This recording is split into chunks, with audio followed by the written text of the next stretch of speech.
conduit son Église et c'est lui qu'on veut suivre. Donc, ce matin, j'aimerais vous inviter à tourner avec moi dans 1 Pierre au chapitre 5. 1 Pierre chapitre 5. Et ce matin, on va lire les versets 1 à 5. Vous savez qu'on a commencé la semaine dernière une courte série sur le leadership de l'Église. Et puis, nous avons vu ensemble la semaine dernière le passage dans Jean 10 qui place le fondement absolument nécessaire pour comprendre le leadership dans l'Église en nous rappelant que celui qui conduit l'Église, c'est le Seigneur Jésus-Christ lui-même, qui est le souverain berger, qui donne sa vie pour ses brebis, qui les appelle à lui et puis qui les conduit. Et ce matin, on va voir ensemble dans 1 Pierre 5 le thème, un des thèmes qu'on voit dans ce passage-là, un des rôles que Dieu confie à des hommes, à des anciens, d'être des sous-bergers pour conduire le peuple de Dieu. Et on va lire ensemble 1 Pierre 5 à partir du verset 1. C'est la parole de Dieu qui dit ceci. « Voici les exhortations que j'adresse aux anciens qui sont parmi vous.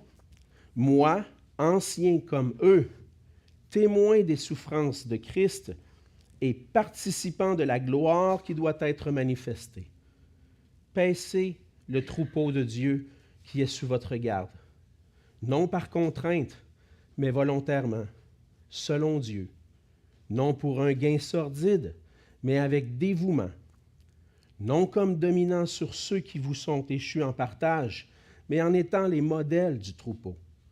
Et lorsque le souverain berger paraîtra, vous obtiendrez la couronne incorruptible de la gloire.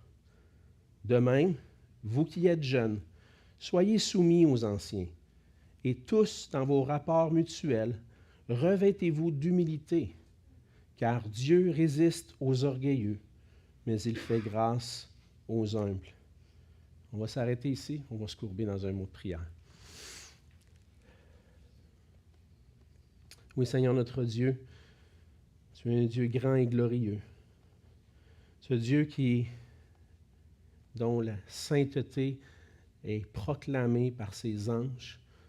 Comme on le voit dans ta parole, Seigneur, les anges sont autour de ton trône et crient « Saint, Saint, Saint est l'Éternel des armées. Toute la terre est pleine de sa gloire. » Tu es ce Dieu saint, ce Dieu glorieux qui règne, qui est le roi de toute la terre.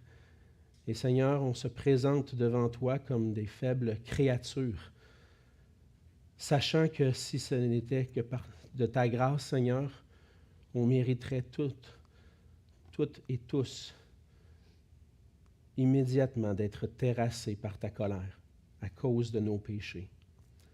Mais dans ta grâce, Seigneur Jésus, dans ta grâce, Seigneur, tu nous as conduits à toi et tu nous as fait voir le salut que tu avais accompli pour nous, qui ôte nos péchés par la foi en toi, Seigneur, et qui nous pardonne, qui fait que maintenant on peut s'approcher avec confiance de ton trône de grâce. Et c'est avec des cœurs humbles, Seigneur, qu'on se présente devant toi ce matin pour écouter ta parole, celle que tu nous donnes, Seigneur, pour notre nourriture spirituelle ce matin. Et je te prie que dans ta grâce, Seigneur, tu puisses ouvrir nos intelligences, les yeux de notre cœur, pour qu'on puisse vraiment saisir par ta grâce les merveilles de ta parole. Aide-nous, Seigneur, à ne pas être des auditeurs oublieux, mais qu'on puisse être empressés de la mettre en pratique. Parce que c'est notre désir, Seigneur, qu'à travers ta parole en nous, tu puisses nous transformer à ton image pour qu'on puisse te glorifier dans ce monde et faire connaître combien tu es grand et merveilleux. Conduis-nous dans ce temps, Seigneur, et que ton nom soit glorifié au nom de Jésus. Amen. Amen. En regardant le monde autour de nous, tous les événements qu'on nous raconte dans les nouvelles, surtout ces derniers jours, on a entendu parler d'un tremblement de terre au Maroc, des inondations en Libye, et puis partout dans le monde, il se passe des catastrophes et on peut se demander, est-ce que tout ça a un ordre? Le mal autour de nous, on peut se demander et dire où s'en va tout ça? Mais en même temps qu'on voit ce désordre et ces catastrophes survenir autour de nous, on constate aussi l'ordre qu'il y a dans le monde. Dans le monde dans lequel nous vivons, même si parfois ce n'est pas toujours évident, il y a un ordre. Depuis des siècles et depuis le début des temps, le soleil se lève, le soleil se couche. La lune paraît pendant la nuit. Les hommes et les animaux et toute la création est nourrie par l'ordre qu'on trouve dans la création. Je parlais avec Daniel tantôt. Daniel qui fait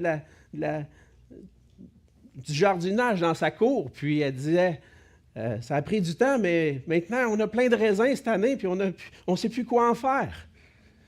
On a semé il y a quelques années, et l'ordre que Dieu a établi dans la création fait que cette semence-là porte du fruit. Et lorsqu'on regarde, puis on prend le temps attentivement de regarder, peu importe les facettes de la création, comme on l'a vu tantôt, ça manifeste la gloire de Dieu, ça manifeste un ordre. Dieu a créé le monde avec un ordre. Et c'est aussi vrai dans les relations humaines. Dieu appelle des personnes à exercer l'autorité, le leadership dans notre monde. On vit dans un pays qui est dirigé par un gouvernement, qui est élu par le peuple, mais quand même qui sont en position d'autorité. Et la parole nous dit qu'on doit se soumettre à nos autorités. Dieu établit l'ordre dans notre société et aide à maintenir l'ordre à travers ces autorités qui sont mises en place. Pour que l'ordre subsiste, évidemment, parce qu'on est très conscient que ce n'est pas toujours des bons dirigeants, il y a des peuples qui souffrent de mauvais dirigeants, mais pour que l'ordre subsiste, il faut que ceux que Dieu appelle en position d'autorité exercent leur autorité en étant eux-mêmes soumis à l'autorité de Dieu, qui est souverain sur toutes choses. C'est lui qui règne. C'est lui le roi. C'est lui l'autorité suprême. Et il faut que ceux qui sont placés en position d'autorité se soumettent à ce roi de gloire. Mais il faut aussi que ceux qui sont placés sous des autorités humaines se soumettent à ceux que Dieu a placés en position d'autorité. Et ça, c'est vrai aussi pour l'Église de Jésus-Christ, qui est appelée, en réalité, à travers des relations d'autorité-soumission, à refléter l'ordre que Dieu a créé. Jésus-Christ est le souverain berger de son Église. C'est lui qui bâtit son Église. C'est lui qui appelle les gens à former son Église. C'est lui qui la conduit. Mais il appelle aussi des hommes à être des sous-bergers dans son Église pour qu'ils puissent conduire, en le suivant lui, son peuple. Tout ça n'est pas nouveau. On voit ça dans l'Ancien Testament. Lorsque on relit l'Ancien Testament, Dieu s'était choisi un peuple. Et pour conduire son peuple en dehors de l'esclavage en Égypte, Dieu a choisi un homme pour conduire son peuple hors d'Égypte. Il a choisi Moïse, un des premiers bergers du peuple de Dieu. Et on voit que Dieu a suscité aussi dans l'Ancien Testament d'autres bergers. David, un roi d'Israël, Samuel, un prophète, un juge, pour conduire le peuple de Dieu. Le Seigneur est le grand berger, mais il nomme, suscite des bergers pour conduire son peuple. Et il arrive, malheureusement, à travers l'histoire, ce qu'on a vu, c'est que certains vont abuser de leur autorité, ou encore que des chrétiens ne reconnaissent pas l'autorité que Dieu a établie dans l'Église. Comme l'Église de Jésus-Christ, on veut comprendre le plan de Dieu pour son Église. On est son Église et on veut l'honorer en toutes choses et on veut entrer dans son plan.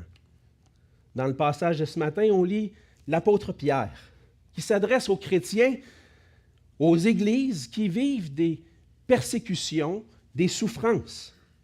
Et en raison de leur foi en Jésus-Christ, ces chrétiens sont parfois persécutés par les autorités, le gouvernement en place, et doivent souffrir pour le nom de Christ. Pierre leur écrit pour les encourager à demeurer soumis malgré la souffrance, les encourage à persévérer dans la foi.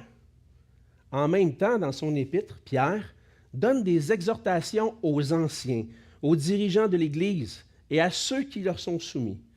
Il donne ces instructions-là pour que l'Église de Jésus-Christ puisse continuer de fonctionner dans l'ordre quand le désordre règne autour. En même temps, il désire aussi rappeler les attitudes de chacun pour que l'Église puisse continuer de vivre avec force au milieu des persécutions. Et ce matin, au travers de ce passage, on va voir ensemble que l'ordre dans l'Église passe par le fait que Dieu appelle des anciens à paître son Église en reflétant le modèle du souverain berger, Jésus-Christ. On voit premièrement dans le passage que Dieu appelle des bergers, dans les versets 1 et 4, Dieu appelle des bergers, des anciens, à paître son troupeau, des bergers, que je pourrais dire, selon son cœur. Les anciens sont appelés à prendre soin du troupeau du Seigneur. Et Pierre, déjà, on le voit, qui adresse cette exhortation-là au verset 1, en s'adressant aux anciens qui sont parmi vous. Aux anciens, à ceux qui exercent ce rôle parmi les églises.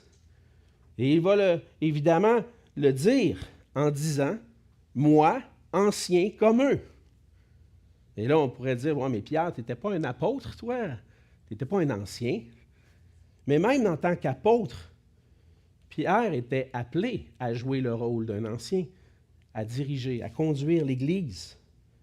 Et lorsqu'on prend le temps de considérer ce titre-là, cette position-là dans l'Église d'un ancien, on réalise rapidement dans le Nouveau Testament, en étudiant les passages, que le Nouveau Testament fait référence à ceux qui sont appelés à diriger l'Église et qui l'utilisent presque toutes les fois, si ce n'est pas toutes les fois, le mot au pluriel.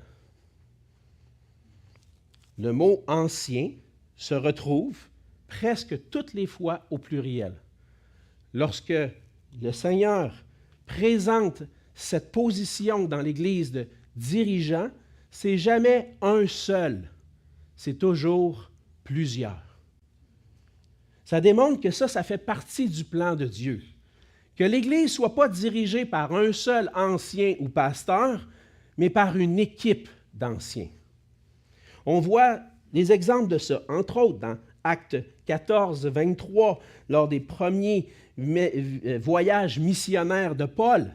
On lit ceci, « Ils désignèrent des anciens dans chaque église, et à avoir prié et jeûné, ils les recommandèrent au Seigneur en qui ils avaient cru. » Paul, pendant son voyage missionnaire, désignait, établissait des anciens au pluriel pour conduire l'Église du Seigneur. La même exhortation est semblable, est donnée à Tite, dans Tite chapitre 1, verset 5. Paul va dire à Tite, « Je t'ai laissé en Crète afin que tu mettes en ordre ce qui reste à régler et que selon mes instructions, tu établisses des anciens dans chaque ville. » On voit par là que le Seigneur, à travers ce que les apôtres ont accompli dans les églises, que Dieu ne voulait pas que l'Église soit dirigée par un seul homme, mais par une équipe de bergers qui allaient travailler ensemble à conduire le peuple de Dieu.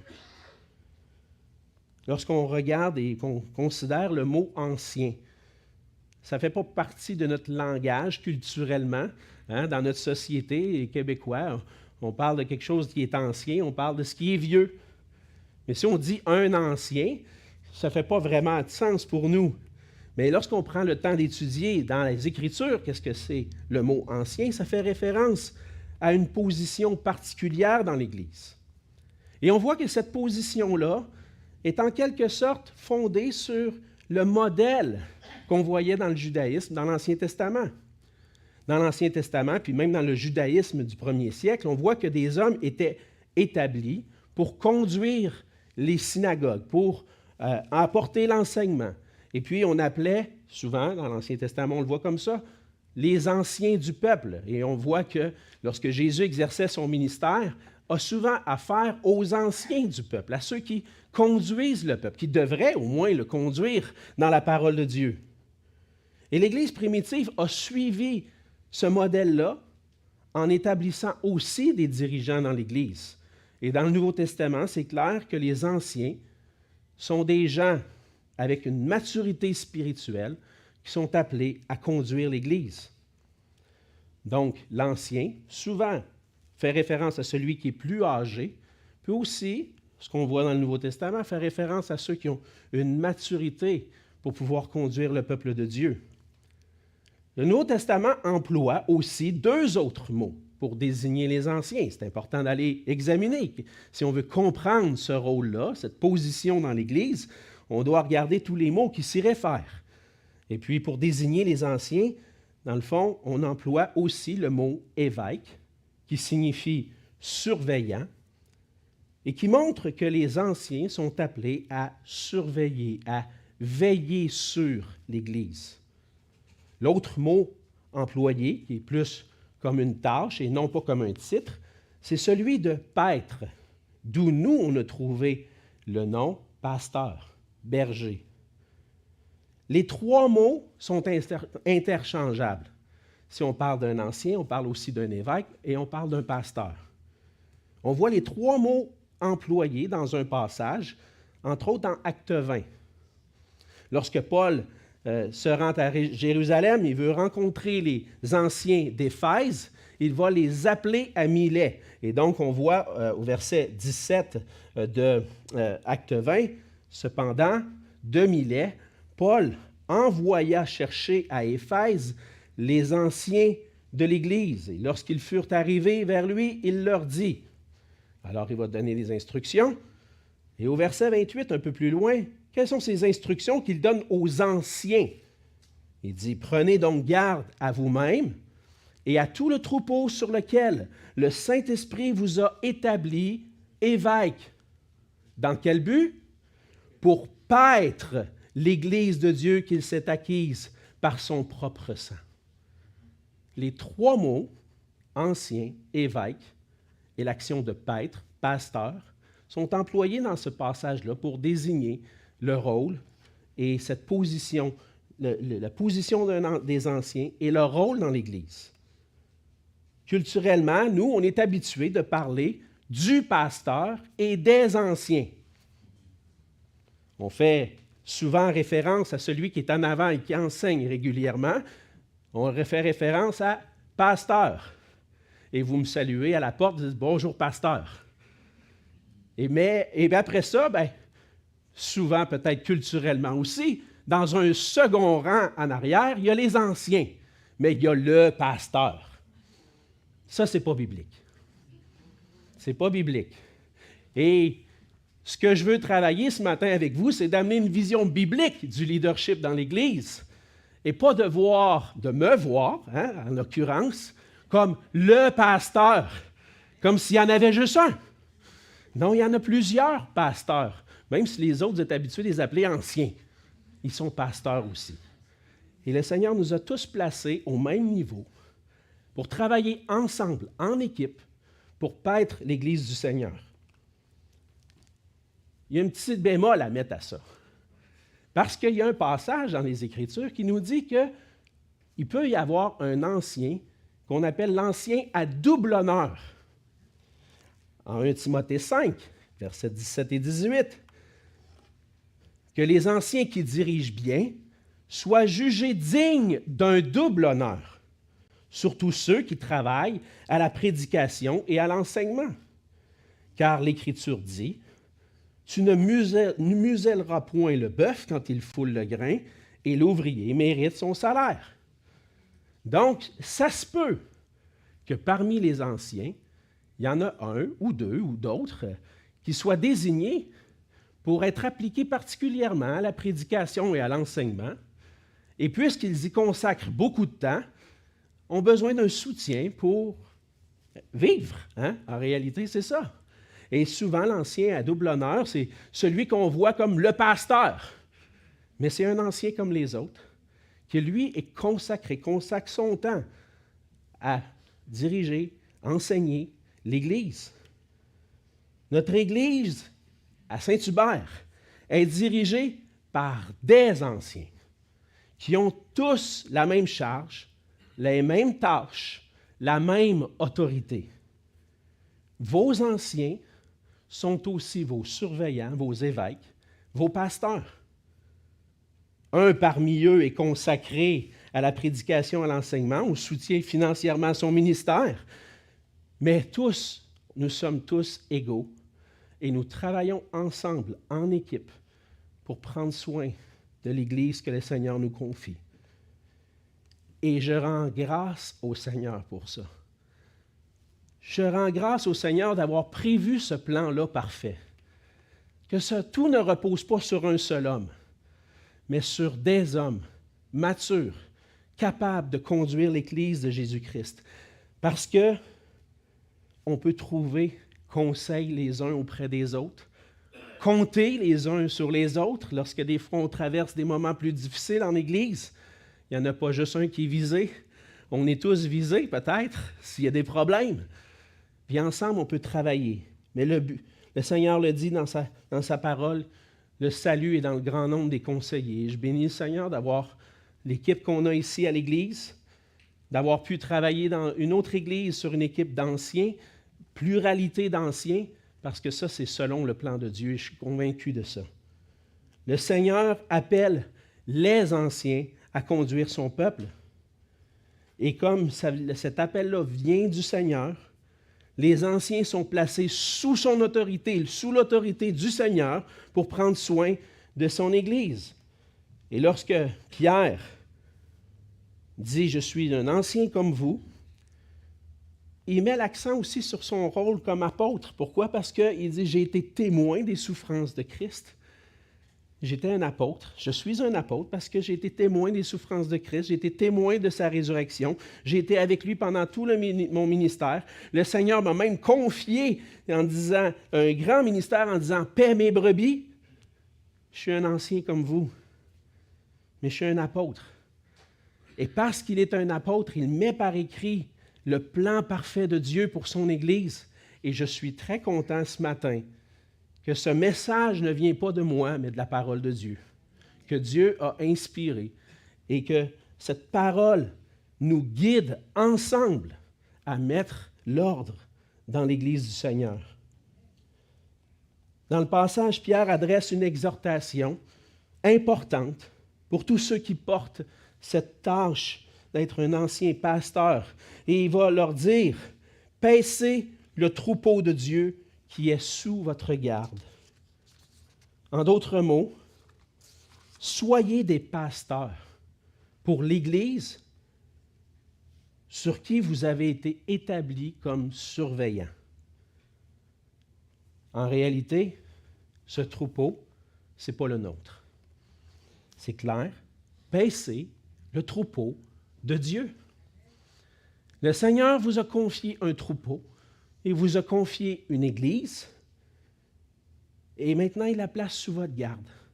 Vous avez une responsabilité importante. Parce qu'un jour, vous allez avoir à rendre compte devant celui à qui appartient ce troupeau. Et puis, c'est très, très humiliant de penser que le Seigneur nous confie cette tâche-là lorsqu'on sait très bien qu'on est des hommes bien imparfaits. Mais le Seigneur, c'est ce qu'il a décidé. Et c'est pour ça que Pierre donne ces instructions-là aux anciens. Paissez le troupeau de Dieu. Et pour paître un troupeau, lorsqu'on prend soin des brebis, le berger est responsable de veiller sur les brebis. Il veut, premièrement, responsable de leur donner la nourriture dont elles ont besoin pour vivre, de les amener dans des lieux où il n'y a pas de danger, de veiller sur elles pour qu'elles puissent vivre pleinement. Et pour paître un troupeau, le troupeau de Dieu, le troupeau spirituel, on a besoin de leaders spirituels qui donnent la nourriture spirituelle. C'est premièrement par la prédication et l'enseignement de la parole de Dieu que les anciens sont appelés à paître. Et à plusieurs reprises dans le Nouveau Testament, on voit l'exemple de pasteurs qui guident le troupeau par l'enseignement et la prédication de la parole de Dieu. Je reviens à Acte 20 parce qu'on voit un bel exemple de l'apôtre Paul. On a lu un peu tout à l'heure que Paul a rencontré les anciens d'Éphèse à Milet, puis il leur a donné des instructions. Et il leur a dit, voici, je vous ai donné tout. J'ai tout donné. J'ai donné mon cœur. Et on lit ceci au verset 26.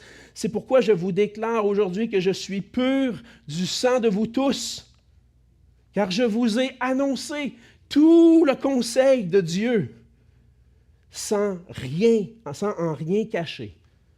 Et donc, Paul, dans son ministère d'apôtre et en même temps de berger pour l'Église, dit à ces anciens-là, je n'ai pas à rougir parce que j'ai fait mon travail. Je vous ai enseigné tout le conseil de Dieu. Et maintenant, il leur donne ses instructions en disant, prenez donc garde à vous-même et à tout le troupeau sur lequel le Saint-Esprit vous a établi évêque pour paître l'Église de Dieu qu'il s'est acquise par son propre sang. Et là, comment ils vont faire pour paître l'Église?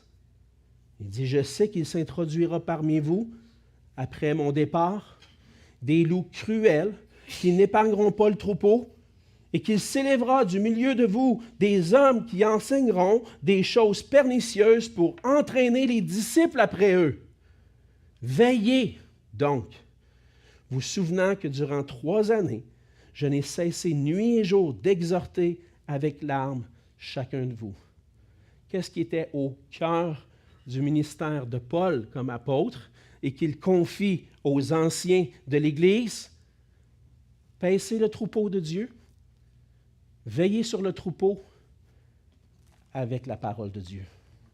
En enseignant comme moi, je vous ai enseigné tout le conseil de Dieu. Donnez à l'Église la plus riche nourriture. Donnez aux brebis la nourriture spirituelle pour qu'ils puissent fleurir puis glorifier Dieu. Donnez-leur la parole. Et veillez pour pas qu'il y ait personne qui rentre dans l'Église pour venir ravir les brebis comme des loups avec des faux enseignements. Et ça, c'est notre responsabilité. Et on veut paître en enseignant tout le conseil de Dieu. On veut des brebis intelligentes spirituellement en vous enseignant ce que le Seigneur enseigne pour que vous puissiez vous aussi à votre tour à un moment donné discerner. Hey, ça, c'est pas selon Dieu. Ça, je vois un loup venir, je vais m'enfuir de là. Et le Seigneur nous place pour paître le troupeau avec sa parole. Plus tard, Paul va donner à Timothée des instructions. En 2 Timothée 4, les versets 1 à 5, il va dire « Je t'en conjure devant Dieu et devant Jésus-Christ. » Hey, c'est des paroles solennelles. « Je t'en conjure devant Dieu, devant le berger de l'Église, qui doit juger les vivants et les morts, et au nom de son avènement et de son royaume, prêche la parole, insiste en toute occasion, favorable ou non, reprend, censure, exhorte avec toute douceur et en instruisant. Car il viendra un temps où les hommes ne supporteront pas la saine doctrine, mais ayant la démangeaison d'entendre des choses agréables, ils se donneront une foule de docteurs selon leurs propres désirs, détourneront l'oreille de la vérité et se tourneront vers les fables. Mais toi, pasteur, sois sobre en toutes choses, supporte les souffrances, fais l'œuvre d'un évangéliste, remplis bien ton ministère. En fait, ce que Paul est en train de dire, c'est qu'alors que tu vas être en train de paître le troupeau en enseignant la parole, ça se peut qu'il y ait des brebis qui commencent à s'intéresser à ce que le loup a à dire. Puis qui décident, « Ah, c'est intéressant ça, on va aller voir qu'est-ce qu'il y a là-bas. » Et puis, nous, avec douceur, des bergers, des pasteurs, on veut dire à la brebis, « Non, non, viens t'abarrer ici. On veut te ramener. On veut te ramener dans la vérité. » « Ouais, mais ça ne fait pas mon affaire, ça. C'est pas ça que je veux, moi. Moi, je veux entendre des nouvelles affaires. Ce que tu dis chaque dimanche, c'est toujours la même affaire. Je l'ai entendu, ça fait 40 ans que je suis chrétien. Moi, j'ai besoin de quelque chose de nouveau. Non. Tu n'as besoin de rien de nouveau. Ce que tu as besoin, c'est l'Évangile de Jésus-Christ. Puis peut-être que tu le sais tout là dans ta tête, mais chaque jour dans ta vie, tu rencontres des situations où tu luttes à mettre en pratique l'Évangile. Puis nous, on est là pour guider. Comment je fais pour me réconcilier avec mon employeur qui m'en demande trop, puis là, je ne suis plus capable, je suis débordé. Vous nommez toutes les situations que vous rencontrez. L'Évangile a une réponse pour ça. Et puis nous sommes là, recevant cette responsabilité de veiller sur vous, de vous assurer que vous marchez dans les voies du Seigneur, puis que vous pouvez vivre l'Évangile au quotidien. La tâche première de l'Ancien, c'est de paître par l'enseignement de la parole. Et pour pouvoir prendre soin du troupeau, les Anciens ont besoin aussi d'être avec les brebis. Comme le dit un auteur, puis même si je pense que c'est Pierre qui répète ça, un berger, ça sent le mouton. Un berger, c'est avec le peuple de Dieu. Il veut être là pour leur donner la nourriture. Et les brebis ont besoin d'être proches du berger aussi. Il doit aller à la recherche de celles qui s'égarent pour les exhorter, les encourager de revenir à la maison. Il y a aussi la responsabilité de veiller sur l'enseignement, la saine doctrine, chasser les loups. Et toute cette responsabilité, on pourrait aller en énumérer plusieurs. Je n'aurai pas le temps ce matin de donner un cours de théologie pastorale, mais toutes ces responsabilités-là ne peuvent pas suffire à un seul homme. C'est pour ça que le Seigneur a voulu une pluralité, plusieurs anciens dans l'Église. Les anciens travaillent ensemble pour paître le troupeau du Seigneur en enseignant la parole, en exhortant. Et les anciens doivent paître en sachant qu'un jour, ils devront rendre compte au Seigneur. Pierre est clair, le troupeau n'appartient pas aux anciens, c'est le troupeau de Dieu. C'est le Seigneur lui-même qui les appelle, qui confie cette tâche importante. Et aucun ancien, aucun pasteur, évêque, choisissez le terme que vous aimez, ne peut dire « c'est mon Église ». Non, c'est l'Église du Seigneur. C'est lui qui s'est acquis chacune de ses brebis par son propre sang. Et lorsque je vois l'Église, je vois chacun de vous, je vois vos visages, je connais votre foi, on échange ensemble.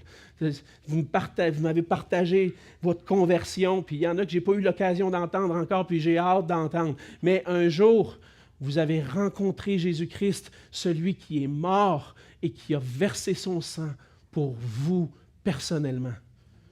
Et lorsque je vois l'Église, je me dis, Seigneur, pourquoi tu me donnes cette tâche-là? Elles sont trop précieuses.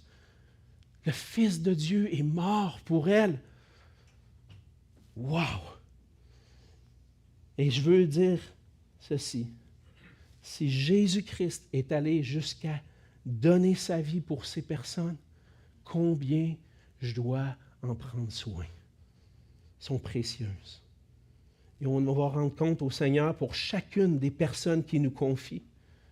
Un jour, Pierre le mentionne, il dit qu'il est lui-même participant de la gloire qui doit être manifestée au retour de Jésus-Christ. Et il va même dire au verset 4, « Lorsque le souverain berger paraîtra, allez-vous avoir à rougir du travail que vous aurez fait? » Et certains vont être jugés plus sévèrement, parce que tout le monde va passer devant le juste juge. Et dans Jacques 3, verset 1, Jacques met en garde, « Mes frères, qu'il n'y ait pas parmi vous un grand nombre de personnes qui se mettent à enseigner, car vous savez que nous serons jugés plus sévèrement. » C'est toute une tâche. Et nous, on ne veut pas avoir à rougir. Et c'est pour ça qu'on doit agir comme des serviteurs fidèles. Paul va dire dans 1 Corinthiens 4, verset 1, « Ainsi qu'on nous regarde comme des serviteurs de Christ et des mystères et des dispensateurs des mystères de Dieu.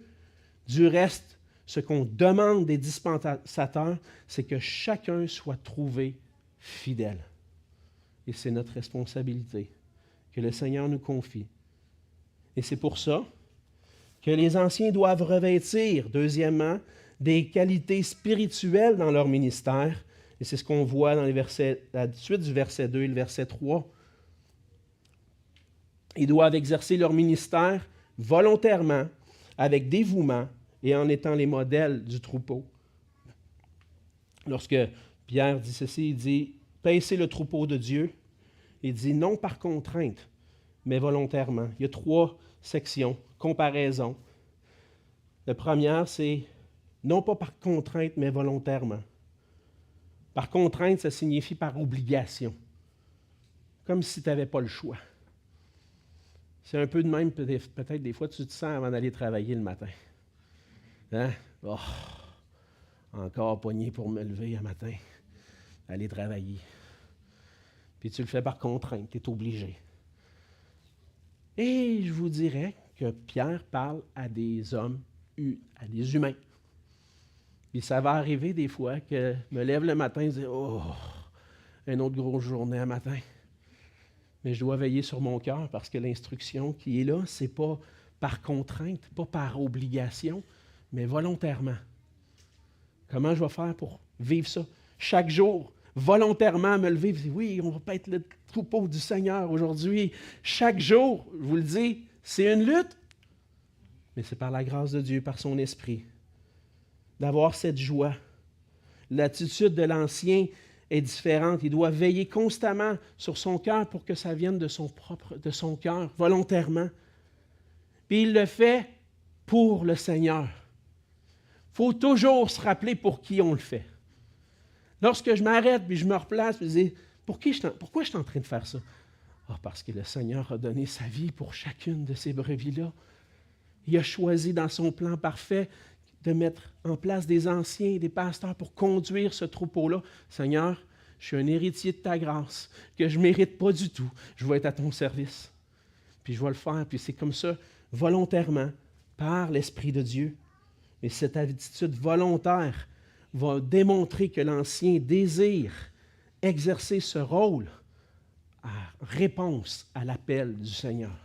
Seigneur, tu m'as appelé, me voici. Je suis prêt. Volontairement. Seigneur, demande-moi ce que tu veux. Je vais te suivre partout. Il y en a qui disaient ça. Humainement parlant, c'est impossible. Mais par son esprit, par sa puissance, c'est possible. Volontairement. Il dit en plus de ça, non pour un gain sordide, mais avec dévouement. Ils ne doivent pas le faire pour un gain honteux ou ce que ça pourrait procurer matériellement dans ce monde, mais avec un dévouement.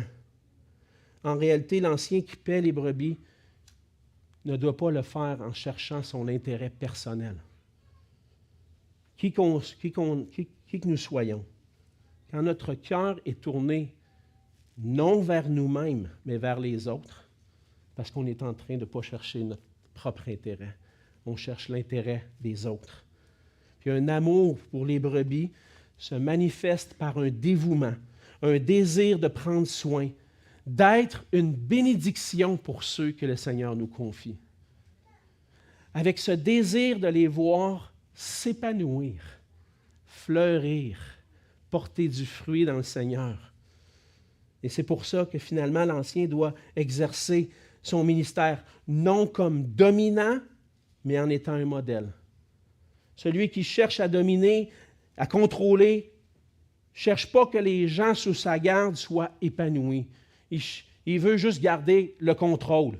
Il veut les contraindre, les restreindre, les garder fermes parce que c'est moi qui est le boss ici. Vous allez m'écouter. Et puis sa soif de pouvoir l'amène à abuser de son autorité. Un leader, selon Dieu, un ancien, c'est celui que Dieu appelle à être un modèle pour le troupeau. Paul disait, soyez mes imitateurs. Et les gens pouvaient regarder à Paul et dire, oui, ça c'est un homme consacré au Seigneur Jésus-Christ. Et j'espère de tout mon cœur que vous pouvez dire la même chose pour moi puis pour mes frères qui sont anciens dans l'Église. On veut être des modèles pour vous voir grandir dans le Seigneur, puis vous voir vous épanouir dans votre foi, à grandir, porter du fruit pour sa gloire. Alors, ça demande des anciens avec un caractère particulier, un caractère spirituel, qui le font volontairement, avec dévouement, sans compter, non comme dominants, mais en étant des modèles. Dans le Nouveau Testament, on trouve plusieurs qualités requises pour les anciens, pour ceux qui sont appelés à être des conducteurs spirituels. On n'a pas le temps d'aller lire les passages, mais je vous les donne dans 1 Timothée 3, versets 1 à 7, entre autres, et dans Tite 1, les versets 5 à 9, on voit les qualités qu'on doit rechercher chez un ancien. Et lorsque l'Église, dans notre modèle d'Église, lorsque l'Église est appelée à se prononcer sur l'appel d'un ancien, elle doit le faire en examinant la vie de ces hommes-là, à la lumière des passages puis des instructions qui sont dans les Écritures, parce que ça nous vient de Dieu. C'est lui qui nous guide, c'est lui qui établit son plan, puis on est appelé à marcher dans ce plan-là. Et c'est pour ça que des fois, ça va prendre du temps avant qu'on nomme quelqu'un comme ancien. Des fois, on voit l'instruction que Paul dit à Tite, « Je t'ai laissé en Crète pour que tu établisses des anciens dans l'Église. » Je vous garantis qu'il n'a pas fait ça du jour au lendemain. Parce que ça prend le temps pour examiner. Est-ce que cet homme-là répond spirituellement aux critères que le Seigneur établit? Et c'est important qu'on prenne le temps de bien faire les choses, d'examiner. Et on veut s'assurer que chacun qui est présenté devant vous pour que vous disiez « Amen, c'est un ancien », soit ait eu un examen clair de son caractère pour paître le troupeau de Dieu, non par contrainte, mais volontairement, non pour un gain sordide, mais avec dévouement, puis non comme dominant, mais en étant un modèle. En plus, les anciens déjà en place doivent veiller sur leur cœur, s'examiner régulièrement, puis je peux vous le dire, on le fait. On ne peut pas exiger que ces hommes-là soient parfaits, sans défaut. Par contre, on peut demander que ce soit des hommes qui manifestent une maturité, qui cultivent dans leur cœur les qualités recherchées. Et je vous l'ai dit souvent, est-ce qu'on se sent indigne? Certainement. Mais comme Pierre se sentait indigne devant la tâche que le Seigneur lui demandait, la tâche que le Seigneur lui a confiée, il a répondu à l'appel. Et c'est comme ça qu'on veut faire. Même si on voit nos imperfections, que le Seigneur continue de nous sanctifier, c'est son plan. Il a choisi des hommes matures pour conduire son peuple. Et là, par la puissance de son esprit, par sa parole, le Seigneur continue de nous faire grandir pour qu'on puisse le refléter. Et l'Église, aujourd'hui, a besoin de leaders qui recherchent à être des modèles de Jésus-Christ. Puis en lisant les qualités spirituelles dans les Écritures, peut-être que tu as déjà lu ça, tu es un homme, puis tu lis la parole de Dieu, puis à un moment donné, tu lis les qualités qui sont demandées, puis tu dis « Oh non, ça, c'est pas pour moi, ça. Oh non, moi, pas fait pour ça. » Je vous comprends. Si vous réagissez comme ça, je vous comprends totalement. Parce que ça serait facile de dire « Non, ça, c'est pas pour moi. » Des fois, je me dis, j'aimerais donc ça être assis à votre place. Ça serait peut-être plus facile des fois. Ça arrive, hein? Des fois, on pense comme ça. Mais en même temps, ces qualités qui sont cultivées dans le cœur du berger, qu'on voit dans les Écritures, est-ce que ça ne devrait pas être les qualités que chaque enfant de Dieu, que chaque leader recherche? Alors, peut-être que tu dis, « Ah non, c'est pas pour moi, ça. Ah non, je veux pas ça, moi. » Mais si tu es un enfant de Dieu, un disciple de Jésus-Christ, tu vas vouloir être irréprochable, être marié d'une seule femme, conduire tes enfants dans la saine doctrine, bien gérer ta maison. Le Seigneur donne cette responsabilité-là à tous les hommes. Si tu es un père de famille, le Seigneur t'appelle à être un leader modèle pour ton foyer. Puis tu vas devoir travailler à cultiver ces qualités-là, parce que le Seigneur t'appelle à être un berger pour ta famille. Et tu dois travailler. Et puis tu dis peut-être, non, ça c'est pas pour moi. Mais tu ne le sais pas. Parce que si tu cultives ces qualités-là, puis que tu les remplis au fur et à mesure que le Seigneur te sanctifie, peut-être qu'un jour il va dire, toi mon ami, tu qualifies. Maintenant, je veux que tu conduises mon peuple. Ah, non, moi je ne suis pas fait pour ça. Moi je bégaye. Je ne peux pas parler devant tout le monde. Ah non, moi j'ai pas ci, j'ai pas ça. Si le Seigneur appelle, qu'est-ce que tu réponds? Et nous sommes tous appelés à être des leaders spirituels et à cultiver ces qualités.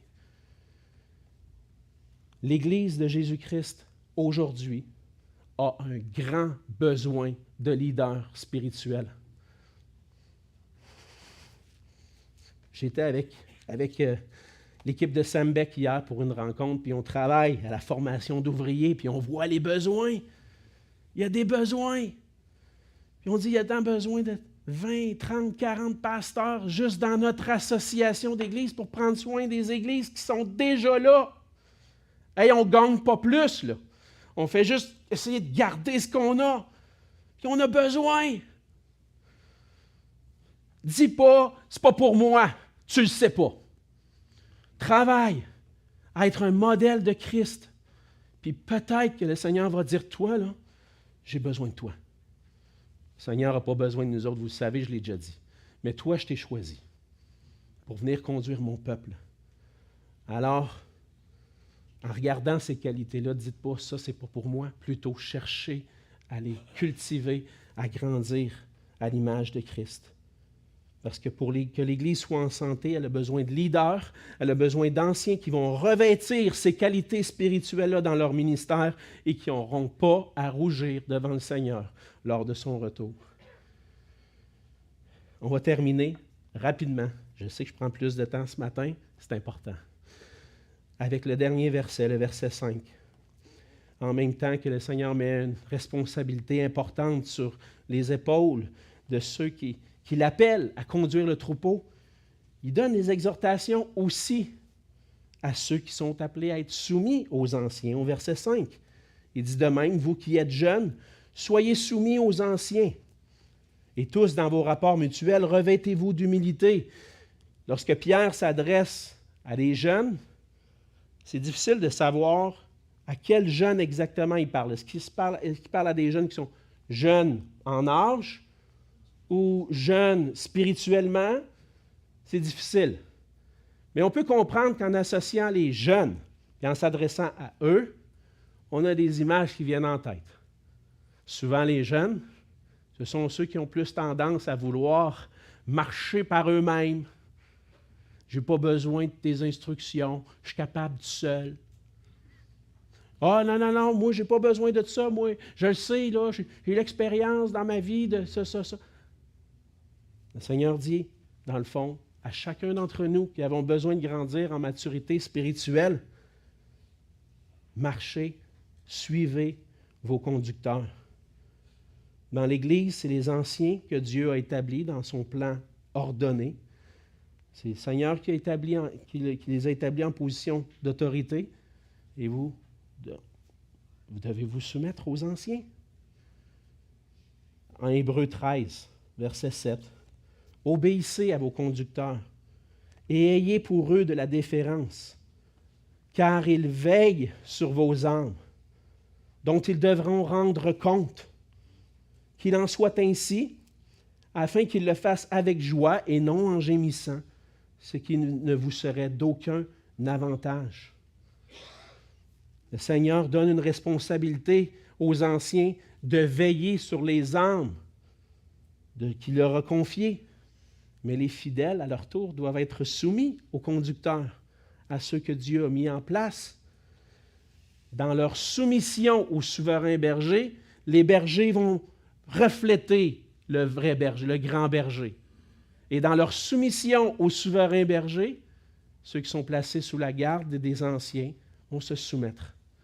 Là, je le sais, la question vient, « Ouais, mais jusqu'à quel point je vais me soumettre, moi, là? Hein? Tu ne viendras pas me dire comment faire. » C'est sûr, il y a eu de l'abus de pouvoir, même dans l'Église. On peut se rappeler l'histoire du Québec. Les hommes en position d'autorité dans le catholicisme, dans l'Église catholique, qui exigeaient que les femmes aient des enfants tous les ans. C'est quoi cette affaire-là? On voit tout ça dans les Écritures? Ouais, mais il dit, multipliez-vous. Ah ouais, multiplie. Tu es capable d'en avoir un aux 9 mois? Ah ouais. Tombe enceinte. Lorsque ça déborde du cadre que le Seigneur a donné dans sa parole, lorsque ce n'est pas conforme aux Écritures, que peu importe l'autorité que Dieu place sur nous, même les gouvernements, s'ils nous amènent à désobéir au Seigneur, on dit non, ça ne marche pas ça. Ça ne marche pas parce que en étant soumis à toi, tu es un homme que Dieu appelle, ben, je suis d'abord soumis à Jésus. Puis je vais me soumettre à l'autorité de Jésus avant tout. Et s'il y en a qui abusent de leur autorité puis demandent des choses qui ne sont pas conformes aux Écritures, vous n'êtes pas obligés de vous soumettre. Soumettez-vous à Jésus-Christ. En même temps, on pourrait dire, « Ouais, mais ce n'est pas écrit, puis le Seigneur ne l'interdit pas, mais fais pas ci, fais pas ça, fais pas ci. » On pourrait donner des multiples règlements. Puis ça, je pense que ça serait abusé. Il y a une liberté dans les Écritures. Tout n'est pas noir ou blanc. Puis en se soumettant à la parole de Dieu, ensemble, on peut se soumettre les uns aux autres, puis vivre selon le modèle que Dieu a donné. Par-dessus tout, que ce soit la personne en autorité ou celui qui est soumis à l'autorité, le Seigneur nous appelle à nous humilier devant lui. C'est pour ça qu'il dit, « Tous, dans vos rapports mutuels, revêtez-vous d'humilité, parce qu'on a à rendre compte à Dieu, qui résiste aux orgueilleux, mais qui fait grâce aux humbles. » Et c'est dans cet appel à suivre le Seigneur Jésus qu'on veut se soumettre. Mais pour que l'Église puisse s'épanouir puis grandir spirituellement, on doit tous respecter l'ordre que Dieu lui-même a établi dans sa parole. Puis je vous prêche ça ce matin, puis vous savez que c'est pas moi qui enseigne, c'est le Seigneur par sa parole. Les anciens, eux, doivent exercer l'autorité avec bienveillance, volontairement, avec dévouement en étant des modèles. Les membres de l'Église doivent respecter l'ordre que Dieu a établi, se soumettre aux anciens, et tout ça pour qu'ensemble, dans l'unité, on puisse honorer puis glorifier Dieu. C'est ça notre but, ensemble. Pour que l'Église de Jésus-Christ puisse grandir spirituellement, on a besoin, ensemble, de respecter l'ordre que Dieu a établi dans son Église. Et c'est pour ça que Dieu appelle les anciens à paître son Église en reflétant Jésus-Christ. Cet appel-là vient du Seigneur, dans la soumission au Seigneur, dans le but de prendre soin du troupeau qui lui appartient. On doit revêtir comme anciens des qualités spirituelles qui sont à l'exemple de Jésus-Christ. Et les anciens et les membres travaillent ensemble à revêtir l'humilité pour remplir le rôle que Dieu confie à chacun. L'appel que le Seigneur a placé sur notre vie est important. Et comme anciens, on prend au sérieux cet appel-là, puis on cherche à le faire pour le Seigneur, pour sa gloire. Je vous l'ai dit, ce n'est pas toujours facile, mais on doit s'appuyer sur le Seigneur pour le faire avec un cœur dévoué. Puis une chose que je peux vous dire, parce que je travaille en équipe, je ne suis pas tout seul, c'est que les anciens dans cette Église vous aiment, veulent prendre soin de vous, veulent vous voir grandir dans le Seigneur, veulent vous voir vous épanouir, devenir des hommes et des femmes de Dieu qui marchent dans l'intégrité. Et on veut servir notre souverain berger. Avec le temps qui avance, il y en a qui avancent en âge. On a des anciens qui avancent en âge. Puis on prie que le Seigneur puisse continuer de susciter des hommes dans cette Église qui vont répondre à l'appel, puis peut-être que Dieu place sur leur vie. En attendant, priez pour nous. C'est ce qu'on a le plus besoin. Vous voyez toutes les qualités qu'on a besoin de revêtir. On a besoin de vos prières. Priez qu'on puisse revêtir ces qualités-là, qu'on puisse toujours être des bergers qui ressemblent à Jésus-Christ, puis que le Seigneur puisse nous conduire dans sa volonté, dans ses voies. Et sachez qu'on prie pour vous aussi. Que le Seigneur puisse vous accorder de suivre sa direction en suivant l'enseignement de sa parole et cet enseignement qu'on apporte ici à l'Église. Et on veut prier ensemble que le Seigneur fasse de nous une Église qui brille pour sa gloire, avec des anciens fidèles et des membres prêts à suivre la direction que le Seigneur donne à travers nous. Et pour briller pour la gloire de Dieu, on doit tous revêtir cette humilité et nous soumettre à son plan parfait.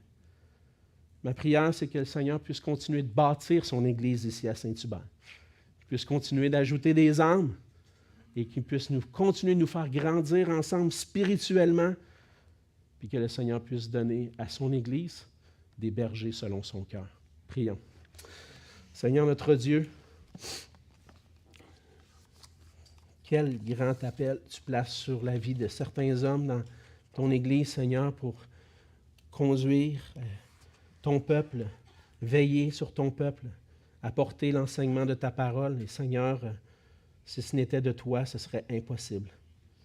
Et Seigneur, on a besoin de toi, on a besoin de ta grâce pour toujours revêtir ces qualités spirituelles qui étaient en toi, Seigneur Jésus, qu'on puisse devenir toujours de plus en plus semblable à toi. Éloigne de nous l'orgueil, Seigneur, et rends-nous humbles, chacun d'entre nous, Seigneur, afin qu'on soit soumis à toi, par-dessus tout. Seigneur, conduis ton Église. Permets qu'elle puisse porter du fruit pour toi. Seigneur, s'il y a du désordre autour, permets qu'on puisse voir dans ton Église l'ordre que toi t'as établi, puis qu'à travers ça, tu puisses recevoir toute la gloire et l'honneur.